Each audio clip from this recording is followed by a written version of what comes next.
hello to everyone listening and welcome to our first RegTech Live with ClauseMatch. The aim of these sessions is to provide you with a 10-minute live discussion around technology and compliance, speaking with the leading industry experts every Thursday at lunchtime. Please do feel free along the conversation to ask any questions, and hopefully at the end we'll be able to answer some of them. Today we'll be discussing the impact and challenges that come with these uncertain and changing times. Our first ever guest is Robert Baugh, the CEO of Keepabl. Thank you for joining us, Robert. Thank you very much for inviting me. Great. So, Robert, before we jump into our discussion, would you mind introducing yourself? Sure. So I'm the founder and CEO of Keepabl, which is a compliance as a service. Our first product's in the market, GDPR, and we're saving people time, cost, and stress on that. And before doing this, I was general counsel of VC-backed SaaS companies for 13 odd years. So I was the customer converting all of these various different compliance regimes into something achievable. And actually what's interesting about the role is it dovetails with today's talk. Half of it, you're looking to manage the risk of the business. And the other half, you're looking to enable grabbing the reward, like overcoming sales objections, investor objections, and this sort of stuff. So it tailors in nicely. And then before that, I was in private practice. And before that, I was an engineer. So that's a quick summary of my background. Great. So a lot of your expertise is actually relevant to a lot of these challenges currently. Yeah. So I guess there is no hiding away from the fact that most people listening in today are working from home remotely. And with this, it's presenting a number of challenges for themselves, for the businesses and its processes, and also the technology now needed to carry working as normal. I guess my first question is, what do you think are some of the current challenges people will be faced with when working remotely? And then how do you think management should be reacting to ensure they maintain the right culture, behavior, or productivity? I think you hit the nail on the head, and it is that typical people, processes, technology, but people is always the most important thing. And there's an interesting moment when you move from having everybody in an office, and it might be that they don't see each other necessarily within the same office, but they'll see their colleagues necessarily around them. And going from that to going to working at home, going remote working is a massive change. And you've got to look at the change to culture, the change to management styles. That's all been created organically or deliberately in that one environment. And it's now a very different environment, all about sense of belonging, physical well-being. And so, for example, one study said that actually the biggest struggle people working remotely have is unplugging after work, which is interesting because a lot of management culture is almost a bit of a command control bit, no matter how much people say of, I can see what people are doing. I can see when they're in the office. I can see who they're working with. I can track how projects are going. And there's a certain feeling of, can I trust people to keep this going when they're working remotely? And actually people working remotely find it hard to unplug from work. It's just always on. And the second thing on it is loneliness. And the third thing is collaborating and communication. So that sort of indicates a very big change from both management and individual team members going from working in one place to going to work remotely. No, that actually resonates with me. I've actually found since working from home, I'm forgetting what the time is and end up actually, not being able to disconnect. What are some of the things that I guess management can do to try and solve this challenge? Absolutely. So part of it is first off recognizing that and looking to change that management style, change the communication touch points, to be more flexible, be more cognizant that you can trust people a lot more than you maybe thought you could, and recognize where people are coming from.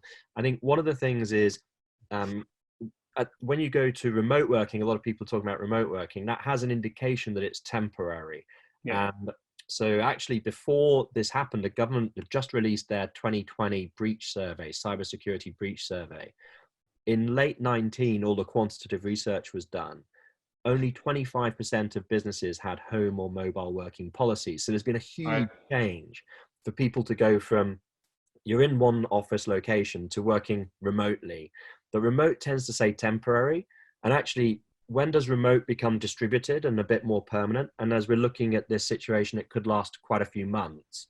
So there's one move from the centralized working in an office to remotely working, and then there's another move to distributed working. And I think there's a lot of opportunity there for businesses to reach out to their employees and their team members and really engender that communication, have team catch-ups each day, have a chat methodology where you can see what people are doing, when they can celebrate successes, they can ask about challenges, and in the same way they would do in the office. Great. Yeah, the point you've made around distributed work, that's really, really, I think important, because the connotations of remote-based working almost sounds like people are working in isolation and aren't actually connected to the business. I guess, how do you management maintain trust and instill the relevant behavior that they're still looking, whether that's more from a regulatory compliance standpoint? Well, yeah, so I think that's, from a regulatory compliance standpoint, you're really getting into the processes part as well. Right. And so most of the processes and procedures that a business has in place are done for that. Everyone's in the office.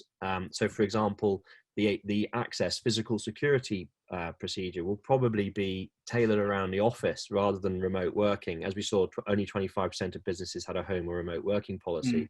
So part of the processes and procedures will be, how do we, whether it's FCA, whether it's GDPR, whether it's 27001 or what have you, how do we adapt these for when people are working from home?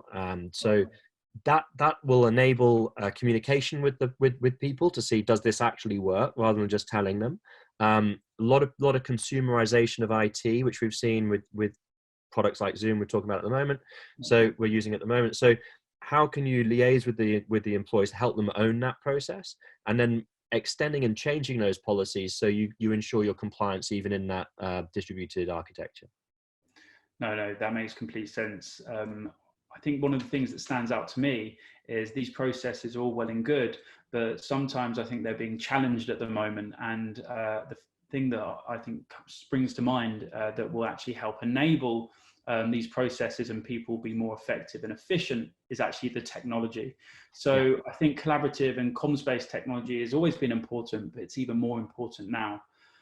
Yeah. Given your expertise, what do you think are some of the data protection and security concerns that we should still be looking at when trying to procure technology like this quickly? For sure. So, well, you hit the one aspect is onboarding this new technology, this procurement. So you just need to have a quick Google to see how use of things like Zoom and Hangouts and everything is just skyrocketing. Those businesses are run off their feet trying to expand and onboard customers. We sell through MSPs, and an MSP said to me he'd been trying all year to get his customers onto Microsoft Teams, which is a fantastic product actually. And they were all going, yeah, and a bit like the backup thing before ransomware really hit. And they're going, yeah, no, not right now. We don't need it. And then all of a sudden, everyone's saying, I need you to implement Teams. And the thing is, there's a lead time to identify the solution, a lead time to put it into place, get everybody up to date on it, and make sure the settings are right. Also, the contractual aspects. You've still got to make sure when you onboard a vendor, you've done your due diligence. Do you have a GDPR compliant processing agreement? These sort of things. So onboarding is one big thing.